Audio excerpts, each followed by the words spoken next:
Bonjour, je suis Olivier Clémence et tu écoutes Réussir mon e-commerce. Réussir mon e-commerce, c'est un podcast qui a pour mission d'aider les nouveaux e-commerçants et ceux qui sont déjà lancés à créer une entreprise rentable et bienveillante. Parce que je suis convaincu que ce sont les entreprises, quelle que soit leur taille, qui ont le pouvoir d'améliorer le monde dans lequel nous vivons. Dans ce podcast, je te partage des conseils, des astuces, des idées et des retours d'expérience pour t'aider à développer ton entreprise de manière respectueuse et élégante. Allez, c'est parti pour un nouvel épisode. Salut, j'espère que tu vas bien. Aujourd'hui, j'aimerais te parler de la théorie des niveaux de sophistication du marché. Je te promets pas de pas buter toutes les 5 minutes sur ce mot sophistication, mais on va essayer de faire ce qu'on peut. Alors, je sais, ça donne pas vraiment envie, c'est carrément pas sexy comme terme, le niveau de sophistication du marché. Je vais essayer de te simplifier le truc pour que tu comprennes bien et t'expliquer surtout pourquoi c'est important et pourquoi je t'en parle aujourd'hui et pourquoi je pense que c'est important que tu comprennes pour justement développer les ventes de ton e-commerce. Alors, le niveau de sophistication du marché, cette théorie, elle a été exposée par Eugene Schwartz.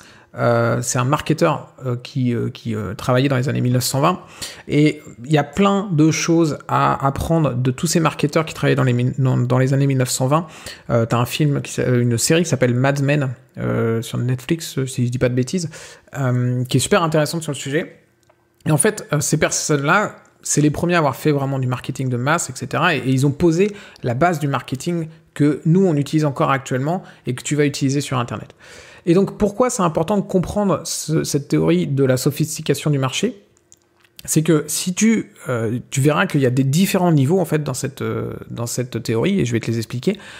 Et si t'es pas au bon niveau, si tu sais pas, si tu connais pas en fait ces niveaux-là, il y a de grandes chances que tu sois pas au bon niveau. Et si t'es pas au bon niveau, eh bien, il y a de très grandes chances que tu n'arrives pas à vendre ou que tu ne vendes pas suffisamment. Donc c'est pour ça que c'est important de comprendre cette théorie. Elle n'est pas ultra compliquée, c'est juste que le nom il n'est pas super sexy, je trouve. Alors première étape de la sophistication des marchés, c'est le marché sans sophistication. J'avais dit que j'allais buter sur ce mot-là, ça ne va pas. Hein. Donc c'est le marché sans sophistication. Et en fait, ça veut tout simplement dire que tu es tout seul à faire ce que tu fais. Okay, et pour que ça fonctionne à ce moment-là, en fait, il suffit d'avoir une promesse simple et claire. En fait, ce stage-là, ce premier stage sans sophistication, peut-être que tu en as déjà entendu parler par le terme océan bleu, qui veut dire qu'en gros, tu es tout seul dans ton océan et c'est bon, il n'y a pas de prédateur, tu peux y aller, il n'y a pas de problème. C'est ça, tu n'as pas de concurrent. Donc en gros, tu fais une promesse simple, une promesse claire que les gens comprennent et c'est bon, et tu vas pouvoir vendre. Typiquement, quand l'iPhone est sorti, je vais prendre l'iPhone pour illustrer un petit peu chacune des étapes. Quand l'iPhone est sorti, c'était un téléphone qui permettait de naviguer sur Internet et de faire de la musique. Et c'est tout. C'est comme ça qu'ils l'ont vendu, en fait. T'as Steve Jobs qui est arrivé en disant, voilà, je vais pas vous présenter un produit, mais 3 produits aujourd'hui. Il a fait une présentation. Alors, Steve Jobs est évidemment bon dans ses présentations, mais son truc, c'était un téléphone, un navigateur pour aller sur Internet et un iPod pour faire de la musique, en fait. Et tout ça dans un seul produit. Voilà, c'est tout. Ça n'existait pas avant, il n'y avait pas de compétition et il n'y avait rien d'autre à faire comme promesse que de dire que dans ce produit, vous aviez 3 produits en un. Tout simplement. Ça correspond, cette étape-là, souvent, et c'est ce que je constate chez les e-commerçants, et c'est un vrai problème parce qu'ils sont très en retard du coup dans les étapes, c'est que dans les années 2000, quand tu lançais un e-commerce, t'étais dans un océan bleu. T'étais dans ce premier stage où cette première étape où il y a pas de sophistication du marché et où t'as pas de concurrent. Parce qu'en fait, suffisait d'arriver et de dire je suis le premier à vendre des accessoires pour aquarium sur Internet, je suis le premier à vendre des accessoires pour vélo sur Internet, et c'est bon. Ça suffisait en fait. T'avais pas d'autres concurrents, t'étais dans ton océan bleu, c'était cool. Ensuite, t'as l'étape 2. L'étape 2, c'est le début de sophistication. Là, t'es plus le seul sur ton marché. Il commence à y avoir des personnes. Alors, il n'y a pas encore grand monde. T'as peut-être 2, 3, 4, 5 concurrents. Mais tu commences à avoir quelques personnes. Donc là, ce que tu dois faire, c'est que tu dois être plus précis dans ta promesse. Typiquement, si on prend l'iPhone, là, on va préciser les fonctions qui font que l'iPhone est mieux que les produits concurrents qui sont censés faire la même chose. Typiquement, on va avoir un iPhone qui va avoir plus de mémoire, ce qui veut dire que tu peux mettre plus de chansons dedans. On va avoir un iPhone qui est plus puissant, ce qui va te permettre d'être plus rapide en termes de navigation sur Internet, etc. Tu vas juste améliorer ta promesse en mettant en avant les fonctionnalités supplémentaires et les bénéfices qui vont avec, qui permettent de faire en sorte que ton produit est meilleur que les autres. Ça, c'est le niveau 2, le début de sophistication. Le niveau 3, c'est le marché qui est sophistiqué. Là, il y a du monde. Il y a du monde, il y a de la concurrence. Et en fait, là, ce qu'il faut, c'est commencer à trouver un mécanisme qui explique pourquoi ton produit, il est mieux. Ok ? Typiquement, si je prends encore l'exemple de l'iPhone, on va commencer à dire que l'écran, il utilise la technologie Retina à base de tel truc, machin, etc. Tu vois, ce qui fait que ça améliore le confort et réduit la fatigue visuelle. C'est plus juste, j'ai plus de mémoire, je peux mettre plus de chansons. Non, on a une technologie particulière qui fonctionne comme ça, on explique pourquoi ça fonctionne mieux que les autres, et du coup, vous allez, grâce à ce mécanisme, vous allez avoir plus de bénéfices, donc là, plus de confort et moins de fatigue visuelle. Il faut que les gens comprennent, en fait, c'est plus juste leur dire ça va être mieux, c'est leur dire pourquoi ça va être mieux et expliquer pourquoi c'est mieux. Et ensuite, tu as le stage 4, qui est le marché très sophistiqué, donc il y a encore plus de monde.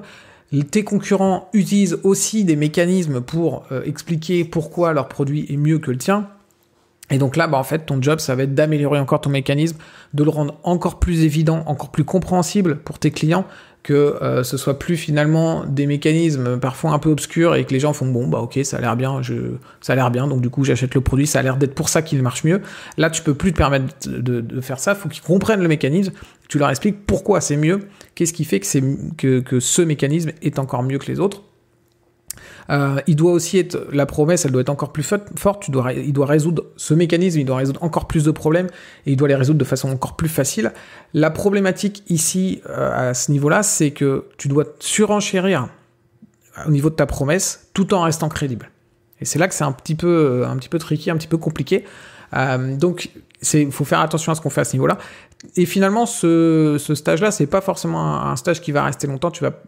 Idéalement, tu vas essayer de passer rapidement au stage d'après, en fait.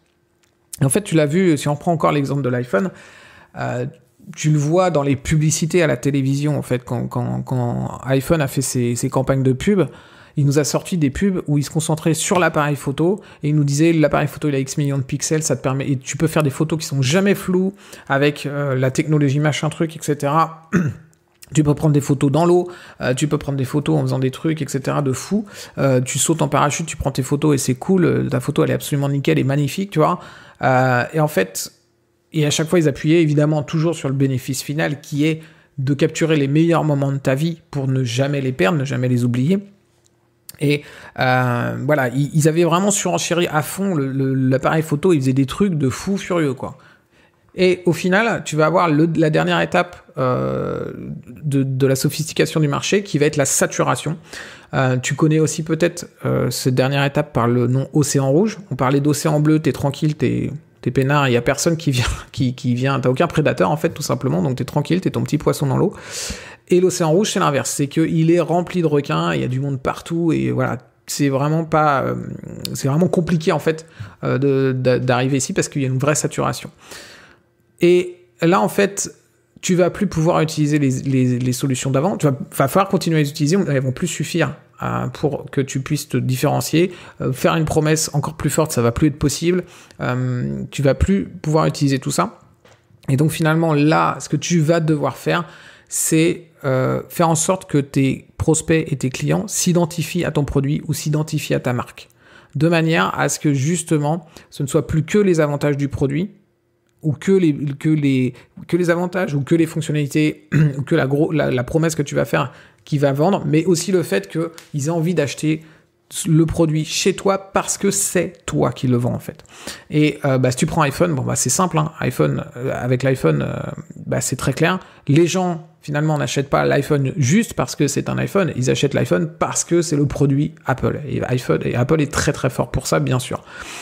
Et donc, ce qui leur permet finalement de toujours faire des promesses fortes, parce que t'en vendras pas le produit si tu fais pas des promesses fortes quand tu es dans un marché saturé, mais de continuer à vendre quand même, parce que même si les concurrents font des promesses tout aussi fortes et même plus fortes qu'eux à un moment donné, eh bien, on achète le produit parce que c'est Apple qui le vend. Donc, tu as ces 5 étapes de la sophistication du marché. Et du coup, à quoi ça te sert de les connaître et comment tu vas les utiliser ?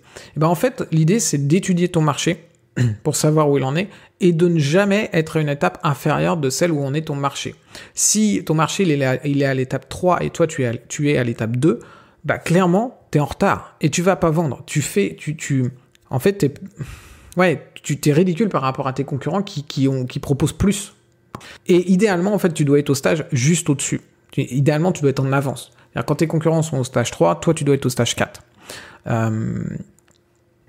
Et c'est aussi une raison pour laquelle peut-être que ça fait longtemps que tu as un site e-commerce et que tes ventes, elles baissent, et tu comprends pas pourquoi, en fait, tu fais pareil qu'avant. Mais justement, c'est parce que tu fais pareil qu'avant que ça baisse, parce que le marché, lui, il continue d'évoluer. Le marché, il a changé de stage. On n'est plus au stage où avoir ton site e-commerce, si typiquement tu t'es lancé en l'an 2000 avec ton site e-commerce, ça a dû bien marcher.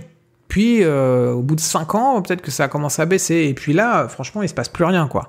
Là, c'est vraiment... Il y a plus personne qui vient sur ton site et t'as plus de vente. Oui, parce qu'en fait, t'étais dans un océan bleu, t'étais dans le stage 1, et là, t'es vraiment arrivé dans un océan rouge, et juste être sur Internet suffit pas, en fait. Et donc, c'est ça, tu dois suivre ce marché et éventuellement, et si possible, l'anticiper pour avancer dans les stages. Typiquement, si je prends le marché de la formation en ligne, tu vois, moi, je vends des formations en ligne, en 10 ans, c'est incroyable la vitesse à laquelle ce marché a gravi les étapes de la sophistication. On est parti d'un stade où se former en ligne, c'était juste génial, trop cool, je peux me former tranquille à la maison devant mon ordinateur et ça suffisait, à une étape où maintenant il faut proposer énormément de choses.